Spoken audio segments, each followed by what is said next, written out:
ძვირფასო ტელემაყურებლებო, მოგესალმებით, ბედნიერ მშვიდობიან კვირას გისურვებთ. მოგახსენებთ, რომ დღევანდელი ჩვენი გადაცემის სტუმარი გახლავთ ვარკეთილში მდებარე წმინდა ანდრია პირველწოდებული სახელობის ტაძრის მღვდელმსახური მღვდელი ლუკა ჭოლარია. ყველანი ჩვენი ბავშვობიდან მოვდივართ. ბავშვობას უდიდესი მნიშვნელობა აქვს, როგორ გამოიწრთობა, როგორ დაიწყება სულის გამოწრთობა ბავშვობაში, შემდეგ ისე გაგრძელდება და ეს არის საძირკველი სწორედ ადამიანის სულიერი განვითარებისა. თქვენ როგორი ბავშვობა გქონდათ? გმადლობთ შეკითხვისთვის. გავიხსენებ ყველაფერს, რაც სასიამოვნო იქნება ჩვენთვის. დავიბადე თბილისში 1998 წლის 2 იანვარს. ზამთრის პერიოდი იდგა. მოგეხსენებთ დასაწყისისთვის იმას აუცილებლად აღსანიშნავია, რომ ჩემო ოჯახმა საცხოვრებელი კარ-მიდამო ცხოვრების მშვიდი გარემო სამწუხაროდ დაკარგა 1993 წელს აფხაზეთის ომში. წარმოშობით გახლავართ ისტორიული სოფელი ბედიიდან. და ომის შემდგომ სამწუხარო და სავალალო პერიოდის შემდგომ ჩემი ოჯახი სრულად გადმოვიდა ავად თუ კარგად დედაქალაქში ჯერჯერობით და ჩემი ბავშვობის უმეტესი ნაწილი გავატარე ნახევრად თბილისში და ნახევრად ასევე ისტორიულ და შესანიშნავ ქალაქში, მე ქალაქს ვეძახი, წყალტუბოში. ამას აღნიშნავ აუცილებლად. ბავშვობა მახსენდება ყოველთვის ძალიან კარგად, რადგან თქვენ მშვენივრად აღნიშნეთ, ბავშვობის პერიოდი არის ძალიან მნიშვნელოვანი არა მარტო ბავშვისთვის, არამედ ყველა უფროსისთვის, მშობლებისთვის, ოჯახის წევრებისთვის, რადგან ბავშვობის პერიოდში ადამიანი ყველაფერს კარგს ისრუტავს და ასევე სამწუხაროდ ყველაფერს ცუდს ისრუტავს. ეს უნდა ყოველთვის გვახსოვდეს და ჩვენც ვალდებულები ვართ, მშობლები, უფროსები, რომ ჩვენი შვილების აღზრდის პროცესში მაქსიმალურად შევთხოვოთ ღმერთს წყალობა, რომ ჩვენი შვილები გავზარდოთ აუცილებლად ღვთისმოსავებად უნდა გავზარდოთ, მოსიყვარულეებად. უნდა იყვნენ მოსიყვარულეები, უნდა იცოდნენ სიყვარული, უფროსის სიყვარული ერთმანეთის და მადლობა ღმერთს, რომ მე მასწავლეს ეს ჩემმა მშობლებმა, ჩემმა ოჯახის წევრებმა. იყო, რა თქმა უნდა, ყველა ბავშვს აქვს კრიზისული პერიოდები, თქვენ მოგეხსენებათ ეს წლები, 90-იანი წლები. არ იყო ბოლომდე დალხენილი ყველასთვის და არც ჩვენ ვიყავით ამ შემთხვევაში გამონაკლისები. თუმცა ჩემი ოჯახის წევრები ყოველთვის ცდილობდნენ, რომ ყოფილიყო ჩემი ბავშვობა უზრუნველი და ბევრი ბედნიერი წუთით აღსავსე. ვიდრე სკოლაში შევიდოდი, ძირითადად ვცხოვრობდით თბილისში. წელიწადის ნახევარს ვატარებდით წყალტუბოში, რომელიც ძალიან კარგად მახსენდება, ჩემი მეორე სახლივით არის. ჩემი მეუღლეც არის წარმოშობით კი მისი გვარი და მისი ოჯახი არის წყალტუბოდან. ძალიან მიყვარს ეს ადგილი და თავისთავად უფრო მეტად შემიყვარდა საბოლოოდ, როცა გავიაზრე, რომ ჩემი მეორე ნახევარიც არის წყალტუბოდან. ძალიან ბევრს ნიშნავს ეს ჩემთვის. ჩემი ბებია და ჩემი ბაბუა, მამა ჩემის მშობლები ცხოვრობდნენ ქუთაისში. ბაგრატის ქუჩაზე, ეს ბაგრატის აღმართი არის ესეთი ადგილი. ისტორიული ქუჩა. დიახ, აი ცხოვრობდნენ და ასევე აი ამ ადგილთან და სამყოფელთან ასევე ძალიან კარგი მოგონებები მაკავშირებს და მე ჯერა რომ ცხოვრების ბოლომდე, აი როგორც ბავშვების შემთხვევაში, ყველა ბავშვის შემთხვევაში და მოზრდილების შემთხვევაშიც, ცხოვრების ბოლომდე ბავშვობის ბედნიერი წუთები ყოველთვის იქნება ნუგეში ყველა ადამიანისთვის, რადგან ამ სამყაროში ყველაფერი ისე ყოველთვის არ არის როგორც გვინდა და ბევრი მწუხარება დაგვტრიალებს ხოლმე თავს ცხოვრების მანძილზე. და ეს ბავშვობის ტკბილი მოგონებები, გატარებული წუთები მშობლებთან, მეგობრებთან, უფროსებთან, ბებიებთან, ბაბუებთან, ყველასთან ერთად გვეხმარება შემდგომ ძალიან ხშირად, რომ დავძლიოთ მრავალი მწუხარება. ომის შემდგომ ჩემმა ბებიამ თალიკო ოთხოზორიამ აღნიშნა მის სახელს დაგორს, რადგან დიდი ამაგი აქვს ჩვენი ოჯახისთვის. კეთილი ადამიანების დახმარებით შეძლო ძალიან მცირე მიზერული თანხით, ანუ მცირე თანხით ბინის შეძენა იმ დროს, აი უნდა წარმოვიდგინოთ როგორი დიახ, ომის შემდგომ, აი უსახსრობის პერიოდი იყო აბსოლუტურად და შეძლო ღმერთის მადლით შეძლო მან ბინის ყიდვა და ჩვენი ნათესავები ისედაც ცხოვრობდნენ და ახლაც ცხოვრობენ წყალტუბოში. ჩემი ბებია-ბაბუებიც იმ დროს აქტიურად უვლიდნენ საკუთარ კარბიდამოს, ცხოვრობდნენ და ეს იყო მიზეზი სწორედაც, რომ საკუთარი ადგილი გაგვაჩნდა და ვცდილობდით, რომ აი თბილისის გვეხმარებოდა წყალტუბოში ყოფნა, თბილისის გარეთ, ანუ შედარებით კი აურზაური, ცოტა უფრო დატვირთული ცხოვრების ტემპი იყო თბილისში სულ, ახლაც არის ჩემის აზრით. და წყალტუბო ყოველთვის განტვირთვა იყო ჩვენთვის, რადგან იქ არაფერზე არ ვზრუნავდით საერთოდ. უზრუნველად ვერთობოდით, ცხოვრობდით და ვაკეთებდით იმას, რაც უნდა გააკეთონ ბავშვებმა. ხომ არ გაიხსენებდით ადამიანებს, ვინც განსაკუთრებული კვალი დატოვა, განსაკუთრებული სტიმული მოგცათ, ვთქვა, ცხოვრებაში და ვისაც ბაძავდით?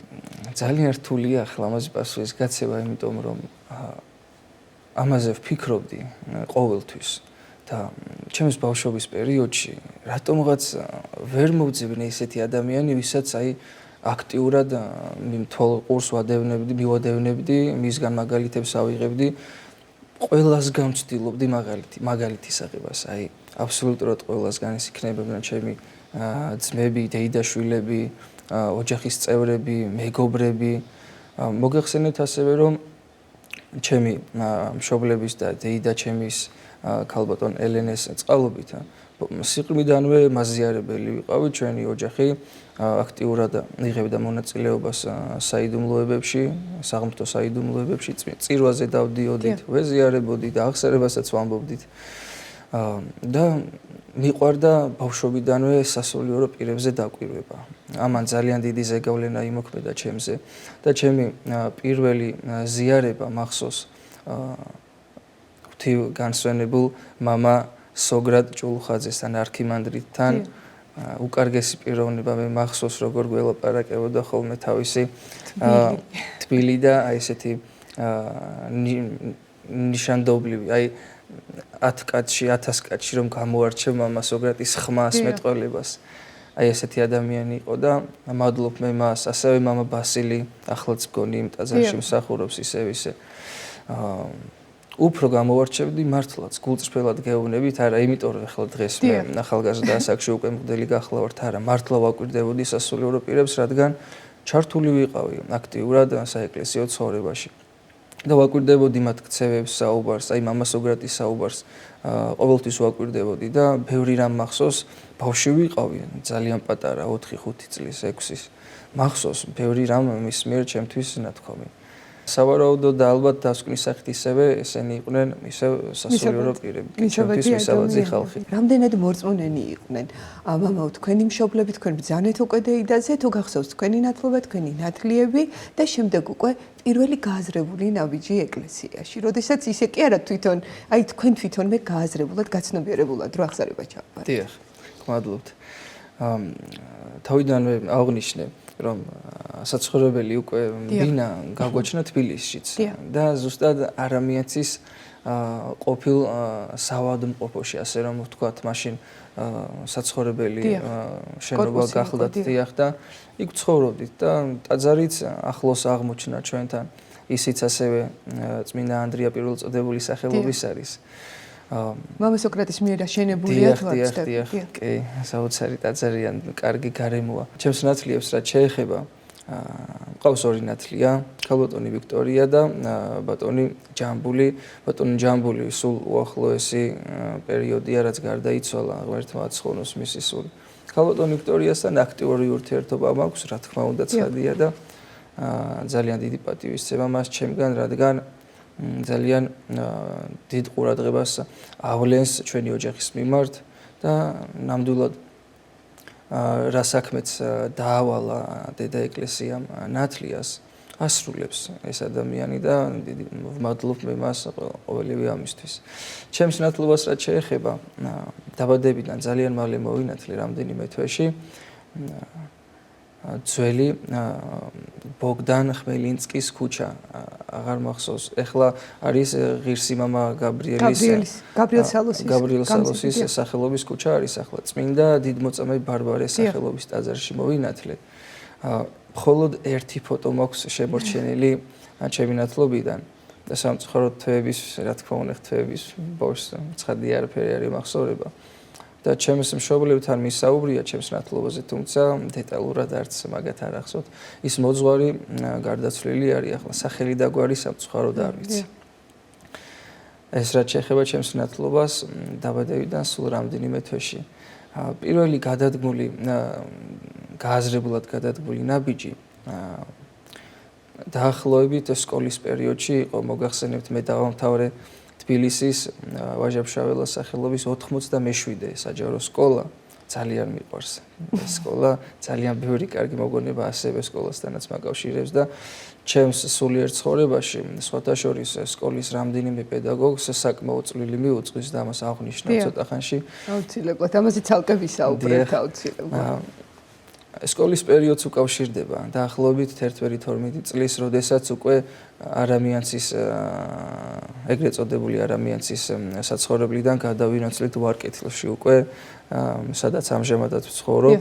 ეს პერიოდი ზუსტად ემთხვევა პერიოდს, როცა მე სტიქარი ჩამაცვა ჩემმა მოძღვარმა და ჩემმა ახლა უკვე უახლოესმა ძმამ, ჩვენ ასე ვამბობთ უკვე დეკანოზმა ანდრიამ აფხაზაშვილმა, მას ძალიან დიდ მადლობას ვუხდი გაწეული თანადგომისათვის, რომელიც შეასრულა პირნათლად ჩემს მიმართ და ახლაც ასრულებს და მე მწამს დამჯერა რომ ასეც გაგრძელდება. როდესაც ჩემს დეიდას ქალბატონ ელენეს რაღაც საკითხებზე, საეკლესიო საკითხებზე ვესაუბრობოდი, რადგან თავად უფრო ჩვენს შორის, ჩემს მშობლებს შორის და დეიდებს შორის, ოჯახის წევრებს შორის, ყველაზე მეტად უფრო გააზრებული ქრისტიანობა მას გააჩნდა. დააჯილდოვა ღმერთმა ამ ყველაფრით დეიდა ჩემი, მართლაც მე ვატყობ ამას, მიხარია ეს. და რაღაც კითხვები მიჩნდებოდა ხოლმე და რამდენიმე კითხვის და ესე პერიოდულად საუბრის შემდეგ, მასთან საუბრის შემდეგ მივიღე გადაწყვეტილება, რომ აი მივსულიყავი უკვე ტაძარში, არა ისე როგორც მანამდე დავდიოდი, არა. დავესწრო ბოლომდე ღვთისმსახურებას. ვიკითხო რას ნიშნავს აი მღვდელთან აღსარების თქმა. სწორედ მამა ანდრია არის ის, ვისაც პირველად აღსარება უთხარი, მამა ბასილის და მამა სოგრატის შემდგომ. ეს იყო დაახლოებით 11-12 წლის ასაკი, ამას გავუსვამ ხაზს, როცა უკვე გააზრებულად დავდექი ტაძარში, მოვისმინე ბოლომდე ღვთისმსახურება, მომწონდა მე დავითის მიერ წაკითხული ლოცვები, გალობლები, ასევე აღნიშნავ ახალგაზრდა მგალობლები ყავდა ჩვენ, როდესაც მე დავიწყე ტაძარში სიარული. და მოვიხიბლე ამ ყველაფრით. მოვიხიბლე და ერთ-ერთ აღსარებაზე, აი ეს სრულიად მოწმენდილ ცაზე, მამა ანდრიამ დამავალა, რომ უნდა შევიკერო სტიქარი. და ცოტა გამიკვირდა და უბრალოდ ვერ გავიგე, მაგრამ ზედმეტ კითხვები არ დამისვამს. დავემორჩილე კი, რატომაც არა. და სწორედ ამის შემდგომ შევიმოსე სტიქრით და ჩავერთე უკვე უშუალოდ ღვთისმსახურებაში. ეს არის დაახლოებით 2012-2013 წლები. თქვენ სკოლაზე ბრძანეთ, ეხლა ძალიან მაინტერესებს, როგორი ბავშვი იყავით? ცელქი იყავით თუ არა, როგორი მოსწავლე იყავით და აი რა გიყვარდათ, რომელი საგნები უფრო მეტად? დიახ, მოგახსენებთ. იცით, ბოლომდე ცელქი არ ყოფილა. საერთოდ, აი ვინც მე მიცნობს, ბევრს შეუძლია დაადასტუროს. მიყვარს სიდინჯე, არ მიყვარს არასერიოზულობა და აი ზღვრის დაცვა მიყვარს ყოველთვის და სკოლაშიც ჩემი აზრით ვიყავი ასეთი.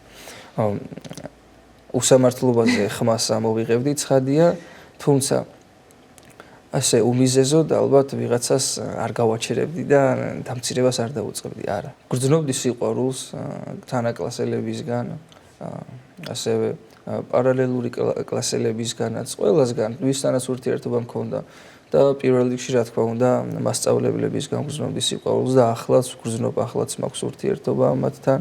მახსოვს ჩემი ძვირფასი პირველი დამრიგებელი ქალბატონი ლიკა ზედგენიძე, მივესალმები მას აქედან და მახსოვს ჩემი დანარჩენი დამრიგებლებიც. ყველას დიდი პატივისცემა ჩემგან და დიდი მადლიერება გაწეული სამსახურისათვის. კიდევ მინდა ძალიან დიდი მადლობა გადაუხადო. ეს არის სკოლის დირექტორი ბატონი დავით ჭეიშვილი და სკოლის იმდროინდელი სკოლის დირექციის დირექტორის მოადგილე ბატონი ლევან ბუკია. ამ ადამიანებს წვლილი მიუძღვით და გეტყვით რატომ. ისინი არიან ეკლესიური ცხოვრები ადამიანები. მე ახლა დავაკვირდი და გავიაზრე, აი უფრო 15-16 წლის შემდგომ, აი უკვე როცა გავიაზრე ბევრი რამე და მათ ბევრი რამე მასწავლეს, ბევრჯერ გვისაუბრია ჩვენ საეკლესიო საკითხებზე. სკოლაში დღეს სამწუხაროდ არ არის ხშირი. ეხლა რა თქმა უნდა, წამოვიდა ახალი საქმიანობა სკოლებში, რაც ძალიან მიხარია და პირველ ყოვლისა მადლობა ჩვენს უწმინდეს სამისთვის, მადლობა მის მეუფებას, უწმინდესის მოსაგდრეს მეუფე შიოს და ყველა ადამიანს, ვინც ჩართული არის ამ საქმეში. ძალიან მიხარია და მასწავლებელთა სახლი. დიახ, ძალიან მიხარია რომ მიეცა საშუალება ახალგაზრდა და უფრო გამოცდილ სასულიერო პირებსაც ცოცხალი ურთიერთობა იქონიონ მოსწავლეებთან. რომელი საგნები უფრო გიტაცებდათ? გიყვარდათ თუ არა? კითხვა სკოლის პროგრამიდან თუ ავიღებთ და სკოლის საგნებს თუ შევეხებით, იყო რამდენიმე საგანი, რომელიც განსაკუთრებით მიყვარდა, ოღონდ ასევე გულწრფელად ისიც უნდა ვთქვა, რომ ეს სიყვარული მაინც ვერ მაიძულებდა, რომ ეს საგანი კარგად მესწავლა ბოლომდე. ეს გულწრფელად უნდა ვთქვა, მაგრამ შედარებით თუ ვიტყვით, კი ეს იყო ბიოლოგია, რომელსაც ძალიან დიდი ინტერესით ვკითხულობდი. ისტორია ცხადია, საქართველოს ისტორია პირველ რიგში. სკოლაში ამას არ ვავლენდი და ზოგადად აქტიური არ ვიყავი უკვე მაღალ ასაკებში. აი ვიდრე მერვე მეცხრე კლასამდე სტაბილურად კარგად ვსწავლობდი, კი, სიამოვნებდა, მიხაროდა. აი როცა უკვე მაინც ასაკმა თავისი გააკეთა და პერიოდმაც თავისი გააკეთა, რაღაც ახალ-ახალი ინტერესები სხვა ახალ-ახალი ინტერესები, კი. თავისებურად იქონია ზეგავლენა და ხარისხმა ციკლო, მაგრამ კი ბიოლოგია, ისე ვიტყვი, ისტორია, საქართველოს ისტორია ცხადია და ქართული ენა და ლიტერატურა. ქართულ ენას და ლიტერატურას დიდ ყურადღებას ვაქცევდი და ჩემი პირველი სასწავლებელი საქართველოს აგრარული უნივერსიტეტი გახდათ, ვიდრე სასულიერო სემინარიაში ჩავაბარებდი და დავასრულებდი. გარკვეული პერიოდი ვისწავლე და სწორედ ქართული ენა და ლიტერატურა იყო დამხმარე საგანი, რომლის საშუალებითაც მე წარმატებით მოვეწყია სასწავლებელში.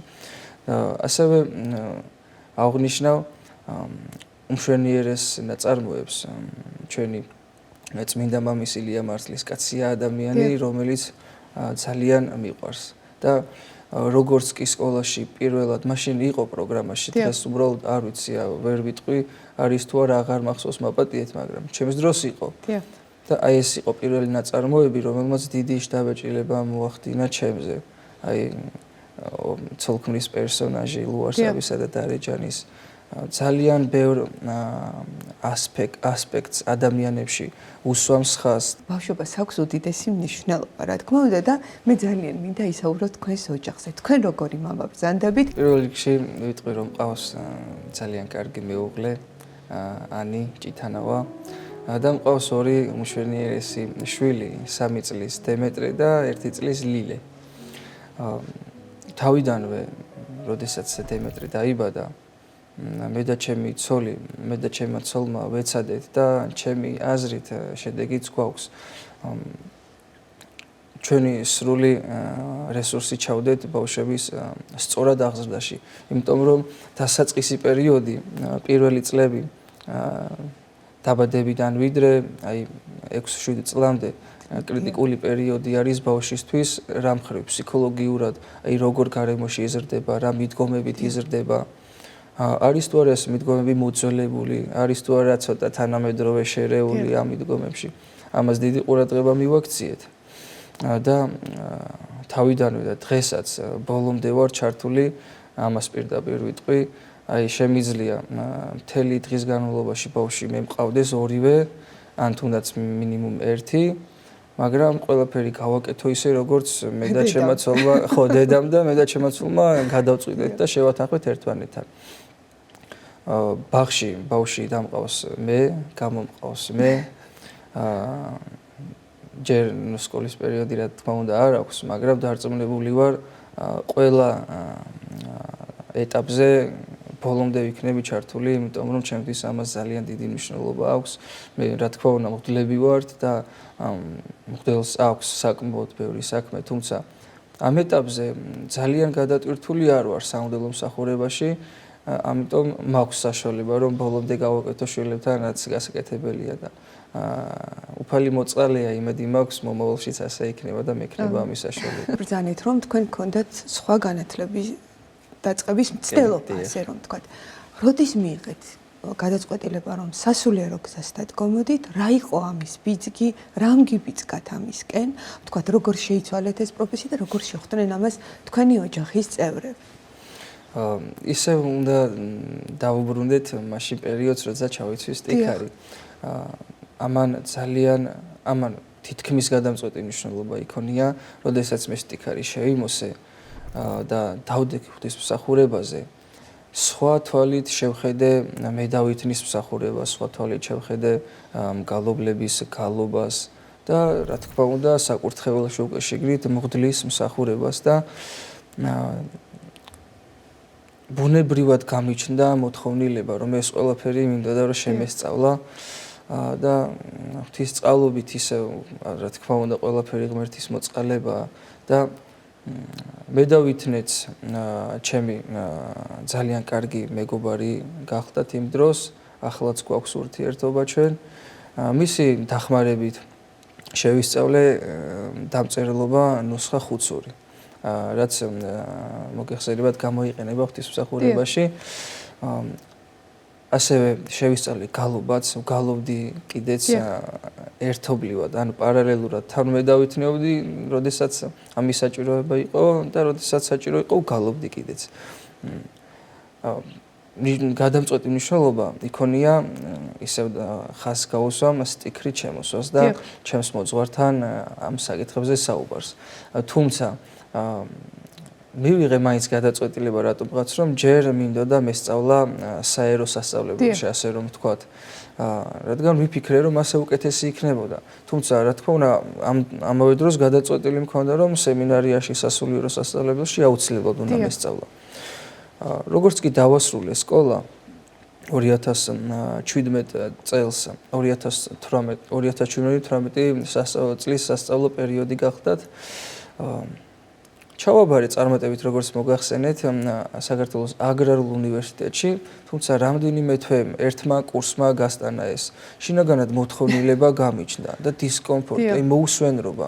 თითქოს იქ არ ვიყავი, სადაც უნდა ყოფილიყავ. კარგი იყო სწავლა, კარგი იყო ეს ფაკულტეტები და პროგრამები, რაც იმ დროს ჩემთვის იყო სავალდებულო რომ მესწავლა და მართლა ვსწავლობდი, ყურადღებას ვაქცევდი, მაგრამ სადღაც აკლდა რაღაც, ასე რომ ვთქვა და დავანებე თავი, ის წელი ჩამივარდა და მომავალ წელს ასევე წარმატებით ჩავაბარე სასულიერო სემინარიაში ბაკალავრიის საფეხურზე, რომელიც 2022 წლის ზაფხულში დავასრულე წარმატებით.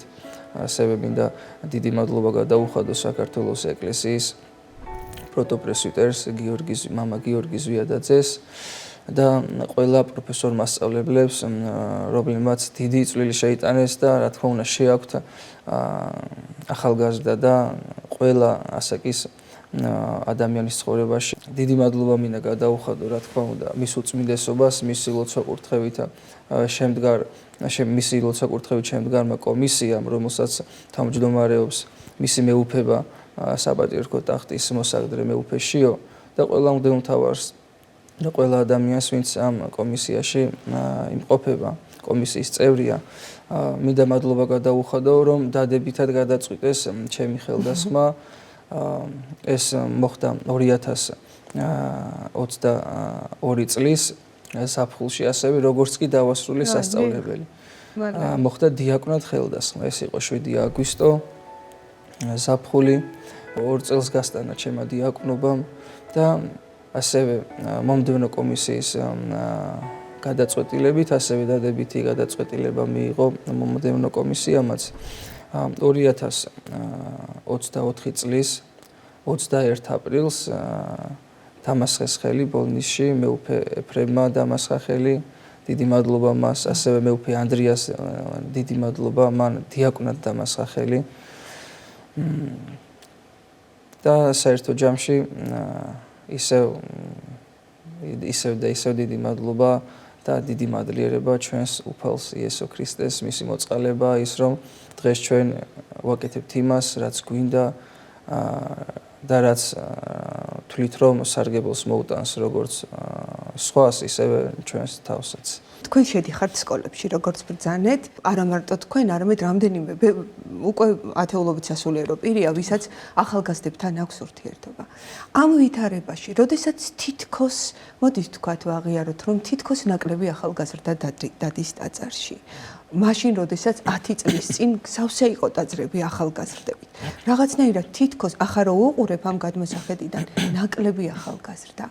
რას გამოხატავენ ეს ბავშვები, ასე რომ ვთქვათ, მოსწავლეები, როგორი დამოკიდებულება აქვთ თქვენს მიმართ და მაინტერესებს თუ ყოფილა შემთხვევა, რომ აი თქვენთან შეხვედრის შემდეგ, ან თქვენს კოლეგებთან შეხვედრის შემდეგ, ახალგაზრდა სასულიერო პირებთან შეხვედრის შემდეგ მოსულან ტაძარში. კი და აი მოყვები ახლა ძალიან მოკლედ ჩვენ სამრევლოში ამ შემთხვევაში ჩვენ სამრევლოს შევეხები ძალიან ბევრი ახალგაზრდა ძალიან საკმაოდ დაგვიგროვდნენ ახალგაზრდები და ძალიან მიხარია მე ეს ყველაფერი და მათი ურთიერთობა და მათი დამოკიდებულება მღვდლების მიმართ არის ძალიან სასიამოვნო ძალიან ყურადღებიანები არიან იციან მღვდელთან ურთიერთობა იციან ლოცვა-კურთხევის აღება, აი ეს გარეგნული ფორმები მღვდელთან ურთიერთობისას, მასთან მისვლა, ლოცვა-კურთხევის აღება, დალოცვის მოთხოვნა, დამლოცე მამაო, დაგულოცეთ მამაო.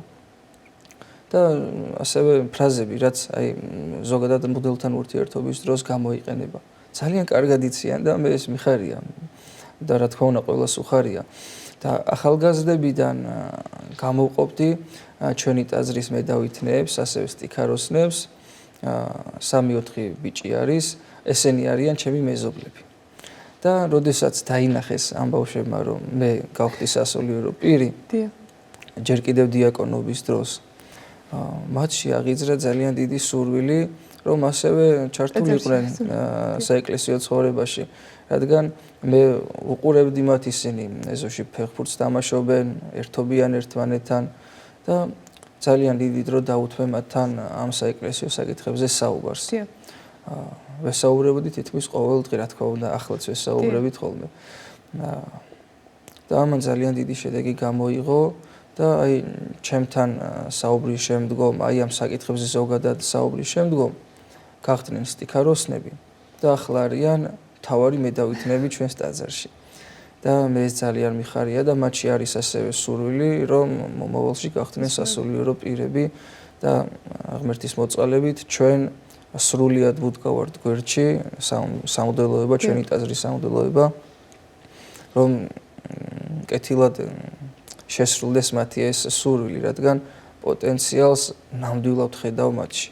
და რა თქმა უნდა, ისევ და ისევ ვიტყვი, რომ შემთხვევით არაფერი ხდება, ღმერთმა მოიყვანა ეს ბავშვები ჩვენთან ტაძარში, რადგან ძალიან ესე მარტივად, უფრო სწორი ნათქვამით თუ იქნება, ძალიან მარტივად შეითვის ეს ყველაფერი, რაც სჭირდება დასაწყისისთვის, მედავითნეს, სტიქაროსანს და ზოგადად საეკლესიო მსახურს. მამა ლუკა, მაინტერესებს, აი თქვენ როდესაც იწყებდით სასულიერო გზას, როდესაც და ახლა ამ გადმოსახედიდან რამდენად ძნელი იყო და რას უსურვებდით, რას ეტყოდით იმ ადამიანებს, ვინც ახლა ფიქრობს შიშის გამო, მორიდების გამო თუ 1000 სხვა განსაცდელის თუ დაბრკოლების გამო, რომ დაიწყოს თუ არა, შეუდგეს თუ არა ამ გზას, ამ ცხოვრებაში, როდესაც ირგვლივ უამრავი საცდურია, უამრავი ძალიან მძიმე ჯვარია, რას ეტყოდით ამ ადამიანებს?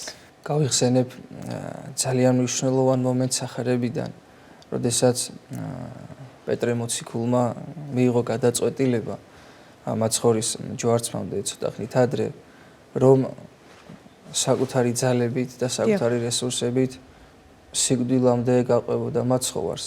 ჩვენ ვიცით საეკლესიო სწავლებით, რომ წმინდა პეტრე მოციქული ამ დროს საკუთარ თავს დაეყრდნო. ამიტომ გარდახდა მას თავზე ის, რაც გარდახდა და ადამიანური სისუსტის გამო საკუთარი ღმერთი უარყო, ვისაც ჰპირდებოდა გვერდში დგომას. ყველას შევახსენებ და ყველას ვთხოვ, როგორც ძმა და მეგობარი, რომ არასოდეს არ უნდა დავეყრდნოთ საკუთარ შესაძლებლობებს, მით უმეტეს მაშინ, როდესაც გვინდა სასულიერო პირობა და გვახსოვდეს ერთი რამ, როგორც ყველაფერი, ასევე ამ შემთხვევაში, მღვდლობის შემთხვევაშიც, ჩვენი ძალებით ვერაფერს ვერ გავაკეთებთ და ღვთისმსახურება, მღვდლობა და ყველა საეკლესიო იერარქია სუნთქავს ღმერთის მადლით, სული წმინდა ღმერთის მადლით, მისი მოქმედებით, ის აძლიერებს ყველა სასულიერო პირს და საეკლესიო ხარისხის მქონე ადამიანს, ყველა მორწმუნეს და ვთხოვდი ყველას და სიყვარულით რჩევას მივცემდი, რომ ნებისმიერ გზაზე, რა გადაწყვეტილებასაც მივიღებთ, ამ შემთხვევაში, მღვდლობის შემთხვევაში, ვეტყოდი, რომ მივენდოთ ღმერთს და ჩვენი მსახურება მივანდოთ უფალს, მის შემწეობას და წყალობას, სხვა შემთხვევაში არის საკმაოდ სირთულეები მღვდლობაში და ამის დასაძლევად ჩვენ მხოლოდ და მხოლოდ ღმერთის დახმარება გვჭირდება და მისი მოწყალება იქნება ის, რის საშუალებითაც ჩვენ შევძლებთ, რომ დასასრულისკენ მშვიდობით გავიდეთ. უღმესი მადლობა თქვენი ძალიან საინტერესო ინტერვიუსთვის, ძალიან საინტერესო საუბრისთვის, გაგაძლიეროთ ღმერთმა. მე კი ჩვენს მაყურებელს კიდევ ერთხელ შევახსენებ, რომ დღევანდელი ჩვენი გადაცემის სტუმარი გახლდათ ვარკეთილში მდებარე წმინდა ანდრია პირველწოდებულის სახელობის ტაძრის მღვდელმსახური მღვდელი ლუკა ჭოლარია.